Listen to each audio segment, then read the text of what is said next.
Nous ne voulons pas, frères, que vous soyez dans l'ignorance au sujet de ceux qui se sont endormis dans la mort, afin que vous ne vous attristiez pas comme les autres qui n'ont pas d'espérance.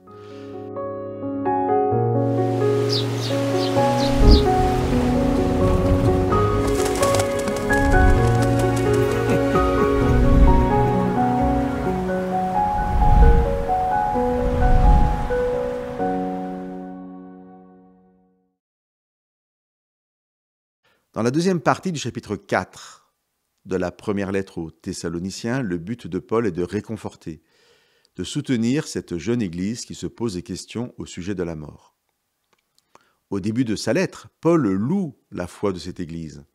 On raconte comment vous vous êtes tournés vers Dieu en vous détournant des idoles pour servir comme des esclaves un Dieu vivant et vrai et pour attendre des cieux son Fils qu'il a réveillé d'entre les morts, Jésus. Une des caractéristiques de l'Église chrétienne, particulièrement à l'époque de Paul, est cette assurance dans le proche retour de Jésus-Christ. Or, Jésus ne revient pas et l'Église de Thessalonique est confrontée à la mort de certains de ses membres. Qu'en est-il pour eux? Seront-ils sauvés? Paul va donc expliquer à l'Église le sort des défunts, afin que vous ne vous attristiez pas comme les autres qui n'ont pas d'espérance. Et Paul va commencer par rappeler le sommeil de la mort avant de parler de la résurrection.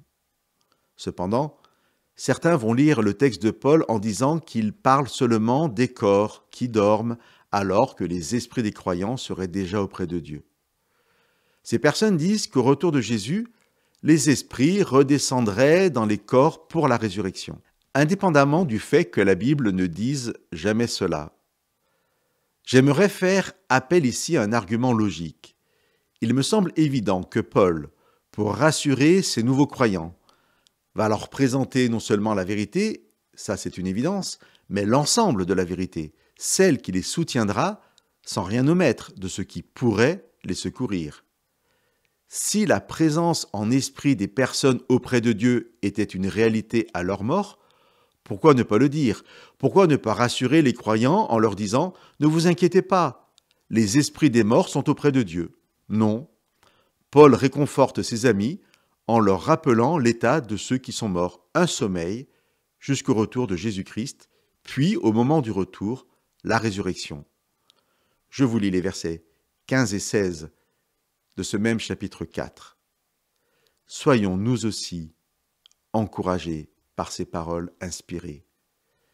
Nous qui restons jusqu'à l'avènement du Seigneur, nous ne devancerons en aucun cas ceux qui se sont endormis, car le Seigneur lui-même descendra du ciel, et ceux qui sont morts dans le Christ se relèveront d'abord.